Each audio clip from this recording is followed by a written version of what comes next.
it's interesting when you think about these correlations about what we're doing in this life and how we end up where we end up in terms of career or your relationships or where you live,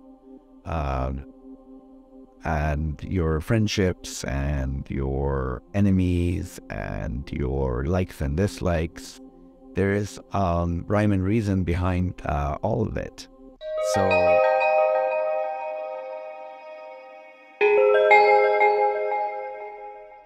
hello everyone, and welcome back to the Soulful Intuitive. Please like, subscribe, and share with your friends if you haven't done it already. And now we're going to get to it. Have you ever wondered why certain things have happened in your life, or why you have certain talents that others don't? For example, why certain things come to you easier and naturally when you were in school?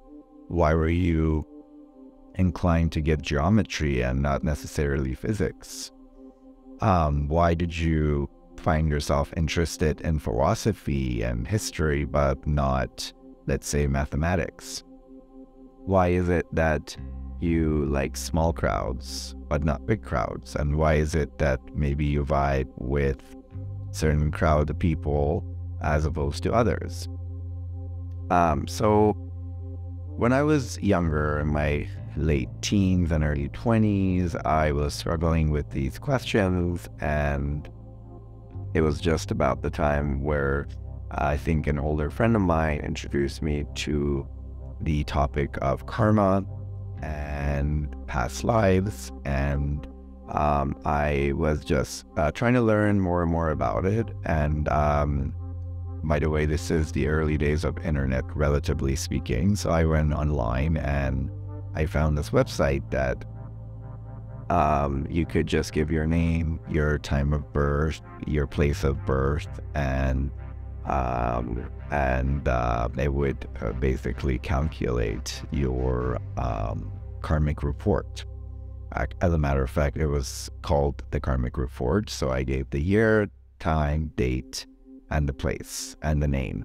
And after a couple of minutes, I got this long email. So I printed it and I read it. And mind you, that was when I was starting to be an adult. So a lot of the stuff that was written didn't make sense to me. My knowledge of karmic past and your qualities that you bring to this life and the challenges that was waiting ahead of me had not been unveiled to me. So I read it, I highlighted a few things that I found interesting, and then I put it in my journal.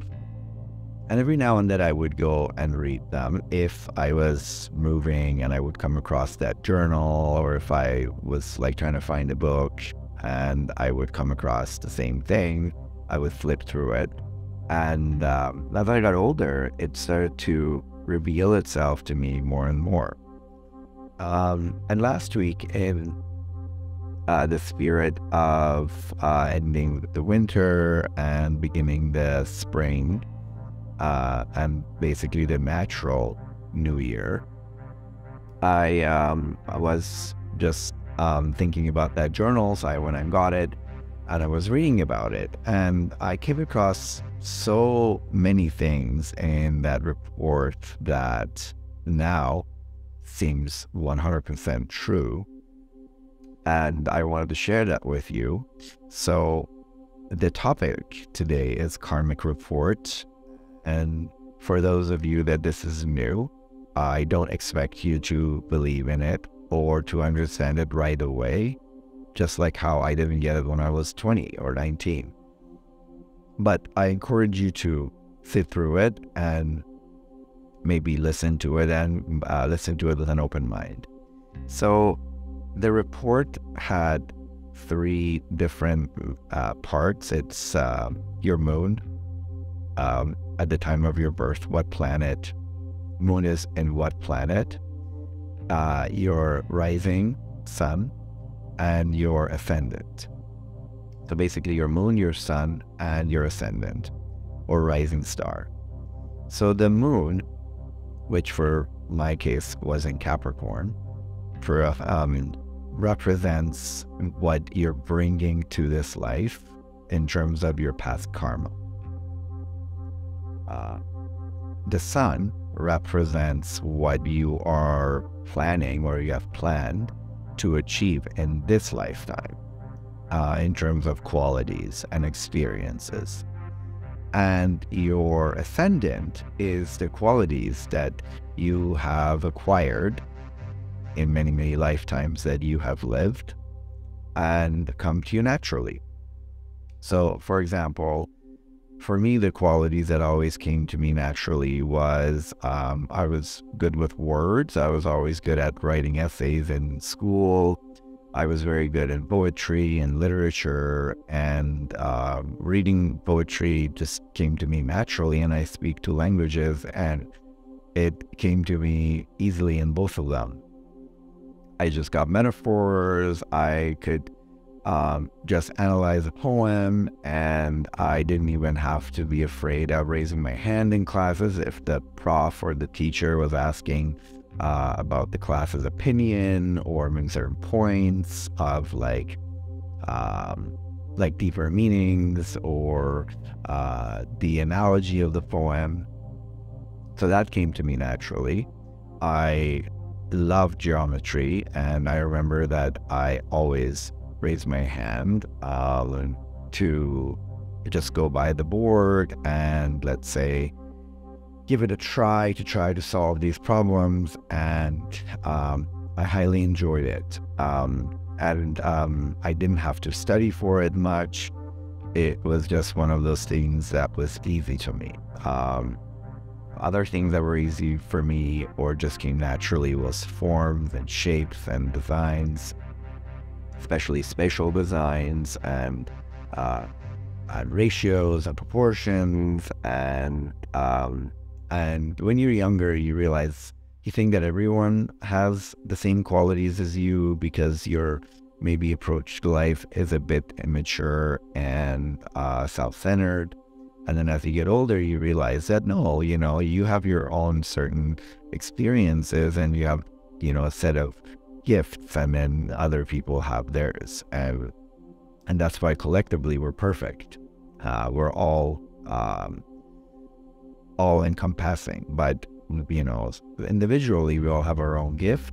So everything in my ascendant section, in terms of my skills and my social skills, my talents, they were spot on, and actually it's very detailed that you can't even question it. In terms of moon, which for me was Moon Capricorn, was about my karma that I'm bringing from my past lives. For example, when one of my past lives, or one of the lives, or many of them, I abused technology, and what technology is today is not what technology was 100 or 200 years ago, but basically anything new that you can use in order to get certain things done, or have a jump in terms of industry and other let's say studies or research or any technology. Right now, when we think about it, we think computers and machines, but back then it was something else. So I have abused my power, or the technology was used to harm me. So I have an intrigue and mistrust for technology, which is 100% true for me. For example, as a hairstylist, a lot of salons are doing online booking, and I'm still using my book in order to book for my own self, and a lot of my younger clients make fun of me, and because it's such a dated way to do. And as much as I appreciate the technology of online booking, I'm still sticking to the book and the names because if anything crashes, then I won't have access to my schedule for that day. So therefore, I'm keeping it simple. However, I'm very intrigued with technology, and I'm always reading about the new discoveries, and my friends who are very industrious and very tech savvy are providing me with the new ways and the new techniques and the new foundings, and I really love to learn about it. Or for example, I've had either I'd been given very good looks in my past life, or I was judging people based on their looks. So therefore, in this lifetime, I have created a way for myself in order to make everybody feel beautiful, which is very aligned with my line of work, which is basically beautification. So it's interesting when you think about these correlations about what we're doing in this life and how we end up where we end up in terms of career or your relationships or where you live, and your friendships and your enemies and your likes and dislikes. There is rhyme and reason behind all of it. So I think that every 5 years or 10 years, when you go back and you reread, you discover more, and what came out of it for me each time is it gave me a sense of trust in how life unravels and how life reveals itself to us. And even at times when things are very difficult and where you think you're stuck and when you think that you're doing it all wrong and it's painful, it's good to know that maybe this momentary pain is what you had planned for yourself, or you're working some old karmic energy.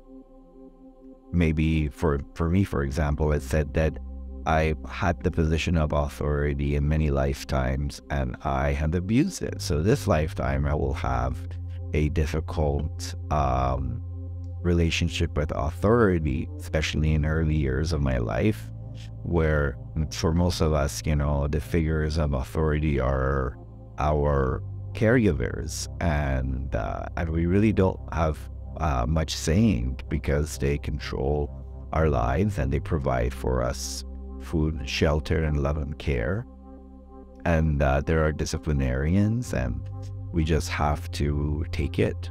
And sometimes it's unfair, and sometimes it's great. So I now, as an adult, when I read it, it makes so much sense to me, because when I was younger, I didn't understand why certain things were so severe and why I was experiencing this pressure and this unfairness at times. And now when I look back, I was working off some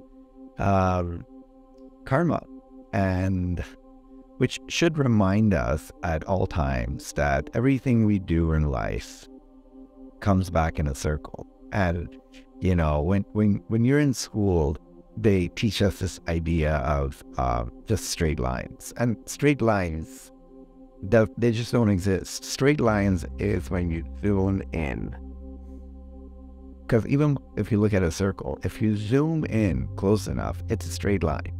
But when you zoom out far enough, everything is a circle. Our universe is a circle. So our actions also are circular. So when you think you're pushing someone, or you're abusing someone, or you're being abused, this is just a zoomed in view of that action. But when you zoom out and you see the whole thing, and if you're able to have the awareness to see the whole thing, then you think twice about every action that you make, you know? So that's why over centuries we were given these tools and these guidance and advice by the sage and the elderlies and the elders and the basically the wise, that do good, because doing good at the moment is one thing, but if you zoom out, doing good as a circle is amazing. And even sometimes doing good would be an uncomfortable or going out of your way or just inconvenient, but yet you do it. And then if you zoom out, you see the circle of this action. So and then the sun. So we covered the moon, we covered the ascendant, and the sun is the challenges, the life plan that you have masterminded in order to put in this just intricate, complex design to work off old karma, to use your gifts from your past life, and yet to embark upon a new life and a new way in order to gain more and get rid of, not to get rid, but to see the circle of your old action. So to make it a whole. So rebirth and death, because if you look at the rebirth and death, they're part of the same circle. So you work off the old energy, you complete a circle, or some call it cycle or karma, and in this path and on this journey, you'll also learn more and gain more and become just a touch wiser and just a touch closer to the creator or the creative source, because this design that we call life is so multi-layered, it's so complex, yet we will never fully understand it, but we might have glimpses into its majesty. And so the karmic report is just one tiny way to, or tiny window into this intricacy, and to understand us better, because by understanding us and our life, we can understand the universe, or at least attempt to, and also gives you that support and peace of mind that when everything is going our way, we should be grateful, but also when we're going uphill and sometimes come to a point of running out of breath, we should also remind ourselves that this is also part of that wheel, the samsaras, what they call it in the East, and keep going with gratitude. Thank you very much for watching this episode. I hope that the new spring will bring you new energy, will bring you new awareness and a better understanding of where you are, where you have been, and where you're going. Thank you, and talk to you very soon.